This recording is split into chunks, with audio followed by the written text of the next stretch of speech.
Bonjour à tous et bienvenue au Stade Vélodrome en ce début d'année 2013 pour le premier match de compétition des Olympiens. C'est un 32e de finale de Coupe de France face à la formation de Ligue 2 de Guingamp, une formation entraînée par un ancien Olympien, un joueur qu'on connaît bien, Jocelyn Gourvenec. Et pour commenter ce match, ce premier match de l'année, eh j'ai la chance d'être aux côtés de Jean-Charles Debonneau. Salut Jean-Charles et bonne année.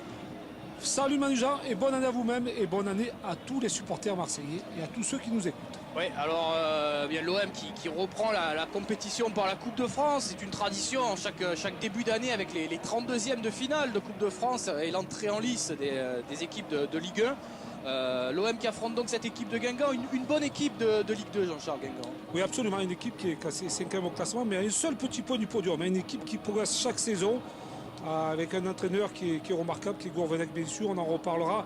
Mais une équipe qui arrive à surprendre, notamment dans ce championnat. On sait que c'est une équipe qui ne perd plus depuis 13 rencontres, depuis 13 matchs, elle est invaincue. Donc voilà, alors leur handicap, c'est vrai, c'est Yatabaré qui n'est pas là ce soir. Leur meilleur buteur qui a déjà claqué 10 buts dans cette première partie du championnat de L2. Donc voilà. Et le coup d'envoi est donné par les Olympiens. C'est parti pour le premier match de l'année 2013 de l'OM face à l'en avant Guingamp avec les Marseillais voilà, qui font circuler le ballon en ce début de match. On voit les 100 supporters à peu près, les 100 supporters guingampais. On fait le long déplacement depuis la Bretagne. Attention là, le beau travail de la frappe. Ah, c'était bien joué ça de la part d'André-Pierre Gignac. Il avait réussi à s'amener le ballon. Il avait tout en pivot là et frappé dans un angle assez difficile. On voit ça touche, la protection déjà avec le corps. Regardez comme il maîtrise bien. Il essaie de se mener le ballon sur l'extérieur. Et puis là, il prend le dessus, bien sûr, sur Cerdan qui lui est un petit peu court. Les consignes de Gourvenec sont très bonnes. Attention, la mauvaise relance avec André-Pierre Gignac qui va tenter le petit lob pour l'ouverture du score.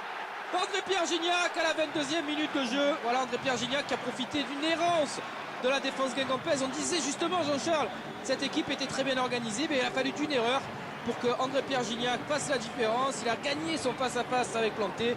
Le petit lob qui n'a peut-être pas suffi, mais il a suivi l'action André-Pierre Gignac pour venir marquer dans le but vide. On revoit l'action, Jean-Charles. Ouais, c'est surtout ça l'opportunisme aussi d'André-Pierre Gignac. Regardez cette intervention là, de Raspantino, c'est lui qui fait quasiment tout. Ce ballon piqué, Gignac qui surgit, Gignac qui retrouve le chemin du filet. C'est bien joué, c'est joué intelligemment, même si Planté était sur cette action. Regardez André-Pierre Gignac qui a suivi l'action et qui va finir, le ballon va finir au fond du but. Allez, c'est parti avec la tentative d'incursion là-bas de Loïc Rémy. Loïc Rémy qui est sur son pied gauche, il va quand même tenter de frapper. Et ça finit dans les bras de Vincent Planté, mais bonne tentative de Loïc. Allez, avec Chirou là-bas pour Morel, avec Raspantino qui récupère le ballon côté gauche. Raspantino qui va travailler, qui va essayer de s'ouvrir son pied droit. La frappe de Florian Raspantino, c'est manque un peu de puissance, mais il y avait de l'idée dans le travail du jeune Marseillais. Attention, l'ouverture là-bas pour Loïc Rémy. Loïc Rémy. Il y a pénalty. Loïc Rémy qui est accroché là dans la surface. Il y a un pénalty, il a été retenu par le maillot, par le short, Loïc Rémy. Il ne pouvait pas faire grand-chose avec le défenseur qui le tenait, qui l'a empêché d'avancer vers le but. Mais l'arbitre, M. Moreira, n'a absolument rien dit. Valbuena qui essaie de trouver André-Pierre Gignac. La remise, la frappe du gauche de Valbuena. Et Vincent Planté qui se couche bien. Voilà, c'est pas son bon pied à Mathieu, mais il a tenté la frappe enroulée. On le dit, l'OM a un peu plus de difficultés actuellement dans ce match. Il faut surtout falloir maintenant maintenir l'avantage. Attention ici avec le ballon pour Mandane. Mandane qui est passé une fois, deux fois. Et Mandane qui vient égaliser à 10 minutes, même pas 8 minutes de la fin de ce match. On le sentait venir, Jean-Charles. Les Marseillais qui étaient beaucoup moins bien dans le match et une égalisation finalement assez logique. Voilà, c'est logique, surtout ce ballon perdu, notamment sur ce coup de pied arrêté qui a été fait quasiment à 80 mètres du but marseillais. Ça a été joué rapidement. Et ce ballon qui part dans le dos de la défense et qui donne l'opportunité à Mandane de regarder. Ce ballon qui va piquer, voilà. Il n'est pas du tout hors jeu, Mandane. Il part entre deux défenseurs. Il arrive à combattre un petit peu le duel avec Jérémy Morel. Et puis là, ce ballon frappé au sol, croisé. Par sa vitesse, regardez la maîtrise de la technique. Puis ce ballon puissant au sol que Steve Mandanda ne peut absolument pas arrêter. Et ça relance totalement la rencontre, c'est ce qu'on disait. Ça relance totalement le match, Jean-Charles. Les Marseillais voilà, qui menaient depuis la 20e minute de jeu. C'est bien joué la combinaison avec André-Pierre Gignac. Et ça passe au-dessus, c'était bien joué. Ça devait être travaillé à l'entraînement. Malheureusement, la conclusion n'a pas été... Rapidement, jouer ce coup franc, regardez. Il prend peut-être le mauvais rebond pour essayer de... Hop, le ballon est un petit peu Il y a un trop peut-être rebond, pour, effectivement, il y a un mauvais pour bien la rebond. prendre. Mais c'est vrai qu'il aime ce genre de situation de Perginac sur les côtés. Mais cette frappe puissante qu'il a et qu'on connaît qui souvent va au fond des filets. Allez, attention, ici avec Dounyama. Dounyama qui transmet côté droit à Mandan. Mandan, est-ce qu'il va récupérer ce ballon? Oui, il parvient à récupérer. Et il remet en retrait pour Dounyama. Dounyama, le centre, attention, c'est les derniers instants. La tête et la parade de Steve Mandanda. La tête de Charrier à bout portant. C'était l'occasion pour Guingamp de remporter ce match. Et bien, Steve Mandanda est intervenu pour empêcher ça. Jean-Charles. Cette parade extraordinaire de Steve Mandanda. Voilà la force des grands gardiens. Mais là, Steve Mandanda l'a démontré totalement sur cette tête de Charrier. Voilà, ici Joël Barton. Barton qui remet pour Valbuena, une bonne ouverture côté droit. Valbuena qui centre directement.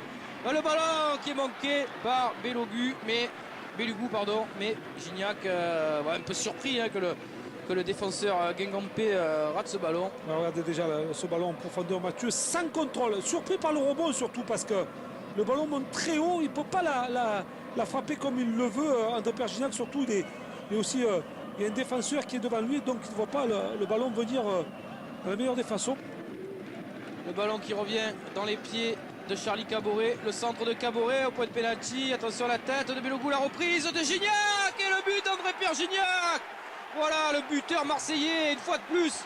Il est là pour sauver ses coéquipiers, auteur d'un doublé. Avec un petit peu de réussite dans sa volée. Mais voilà, le principal est là. L'OM mène au score de 2-1 face à Guingamp dans cette deuxième mi-temps des prolongations, Jean-Charles. Ouais, absolument, c'est vrai, c'est un gros coup de massue sur la tête des joueurs de Guingamp. Alors on a vu ce premier centre de Charles Caboret. Regardez, on va le voir, il est dévié à un moment donné par les défenseurs. Voilà, qui n'est pas très bien joué. Et puis là, il est un petit peu chanceux. C'est vrai, André Perginac, mais il prend la responsabilité de mettre une volée qui est contrée par un défenseur et qui va se loger dans le petit coin de planter. Ce qui fait que l'Olympique de Marseille est bien placé pour la qualification. Dernière occasion guingampaise de ce match. Là-bas, il va chercher côté gauche le centre, point de pénalty, la tête de Mandan et la tête au-dessus qui siffle la fin de ce match. Est-ce que l'arbitre a sifflé? Oui, l'arbitre a sifflé. L'OM est qualifié dans la douleur, mais l'OM est qualifié pour les 16e de finale de Coupe de France, Jean-Charles. Ouais, bravo à l'Olympique Marseille, mais aussi bravo à cette équipe de Guingamp qui aura fait un remarquable match de Coupe de France et qui avait donné des soucis à l'Olympique de Marseille. Ouais, et bravo à Gignac pour son doublé.